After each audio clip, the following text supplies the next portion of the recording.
Let me just go ahead and adjust in my chair for this. Okay. All right. Make sure that I'm centered up for Utah fans that got pissed. BYU at Utah, Saturday night, ESPN, 8:15. BYU's a 4-point road favorite. 41.5 be the number. I think this is maybe the most important regular season game BYU has ever played. I think it's that serious. And I know a lot of you in BYU country are going to be like, Marty, 1984. Okay, totally get it. That was a different time. That was a different lifetime where money was meaningless in college sports. The money on the line, the exposure on the line, the brand opportunity on the line for BYU. You've never seen it before. You've never seen it before. This game is nothing we ever thought it would be. And I hope people understand this about the Holy War, the rivalry in Utah.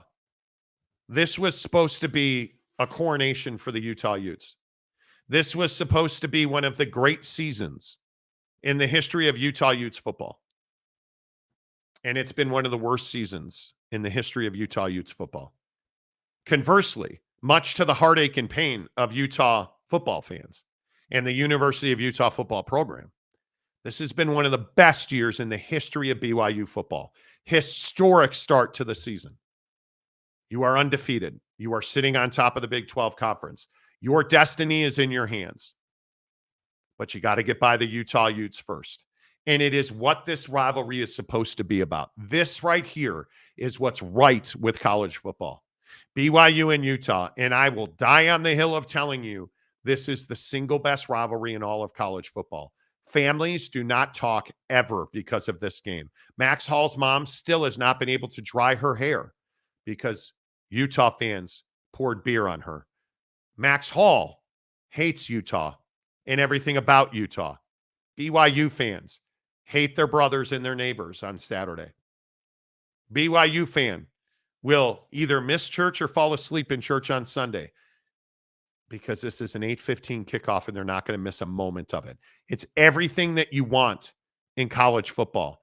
And I can confidently, for the first time, say, I believe, Jake, that BYU is going to win this game and make history in the state of Utah for football. Totally agree. I think BYU, heading into this game, the thing for BYU is they have a formula for their team that leads to success. And that formula is pretty straightforward, which is you are, number one, you can't turn the football over. I think, we've seen a lot of improvement out of Jake Retzloff in that area. Early in the season, had some turnovers, had some things, the SMU game, the Baylor game, where he just turned the football over and put his team in a tougher position. That's all gone away now. The last couple of weeks, he's been really good at protecting the football. Secondly, I think the temperament of this BYU team is what it needs to be to win this ball game. And I bring that up because obviously going to Rice Eccles and playing this game, night game, it's going to be really cold. Like, you got to have the right mentality, which is, hey, we're going into a hostile environment, but we've been here before. We've done this thing before. We've beat other teams at their place. And so I don't think that Rice Eccles is going to be something that largely affects the Cougars on offense. I think the biggest thing that will limit BYU is the defensive scheme that gets rolled out by the Utah Utes. If they can trick Jake Retzloff into seeing one thing, but then dropping into another thing, and they can create a turnover, obviously that's going to give Utah a much better chance. But I would tend to agree that BYU has a great chance to win this ball game. And the other thing that stands out to me is BYU's running back room is healthy. They obviously have a lot of momentum heading into this game. They've been running it better. So I would fully expect the battle of the night, the thing that decides the game,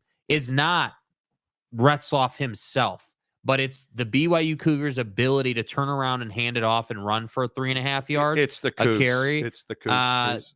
That Cougs will decide the game. Speaking of running backs at BYU, You may notice a slight difference in messaging this week. I just want you to kind of ingest. First of all, I'm going to start with Kyle Whittingham, and I'm going to play this not Jake Retzloff bite. Here's the head coach at Utah, Kyle Whittingham. I'd say the QB is the catalyst. You look at individual rushers, individual receivers. There's nobody that just jumps out statistically. It's a collaborative effort, but the quarterback is the catalyst, in my opinion, and playing good football. He's amongst the league leaders in pass efficiency. He's made some just a bunch of really timely runs during the course of the season, runs that have made big difference maker type of runs. And so I would say that is without a doubt the guy that makes it all go. But again, he's got a good supporting cast, but again, nobody is just jumping out. Wait, I'm sorry. Who were you talking about? You were talking about Max Hall. What does Max Hall have? Okay, so he was saying Jake Retzloff without saying Jake Retzloff. And then let's just listen to Glover versus Ropati, a story of two different running backs. Excuse my language, but it's fuck BYU, man. I've never been a part of the Cold War, but I'm excited now. Utah's got great players. I mean, they've had the history of having great defense, having a great defense. And so they have great players with great coaching, you know what I mean?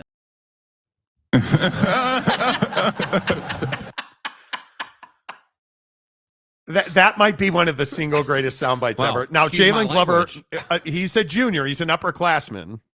He apologized for saying... Excuse my language, but it's fuck BYU, man.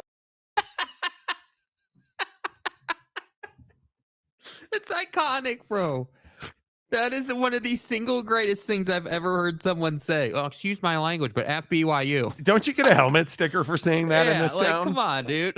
That's unbelievable. And then Ropati's like, hey, man, they're great up there. I love all their guys. They cool. Really well-coached team. Fans are great. I mean, I just love everything about Utah. The turf, that cool warehouse that Marty, that podcaster, Marty donated money to get their name painted on it. Yeah. Could you be any different than those two? No. In all seriousness. Come on, man. Roche, whoa. Eye patch. Even if Utah holds the TDS to 20, Utah can't score more than 14. I would agree. They better win. BYU better win this game. You better win this game. Mike Smith, Witt was talking about Preston Stone. Oh. Mountain Mama nailed it again. Yes. Thank you. I was unsure. Yeah, James, are you excited about that, dude? I know Preston is your guy. Stay hard. Oak State James loves him some Preston Stone. The quarterback at SMU who's benched. Cam Harrison, Witt was talking about Steve Sarkisian.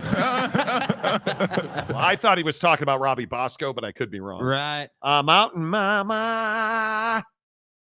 That kid got laid after saying that. I believe he did. Yes. I believe he did.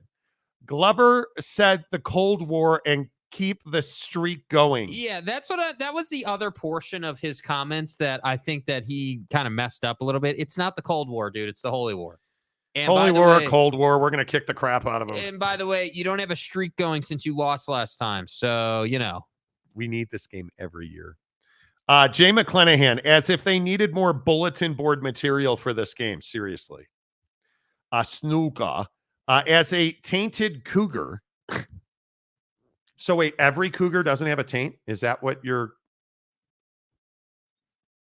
No? Okay. I don't know. I don't know. I mean, it's a legitimate question. I'll swear for him. FK Utah. Well,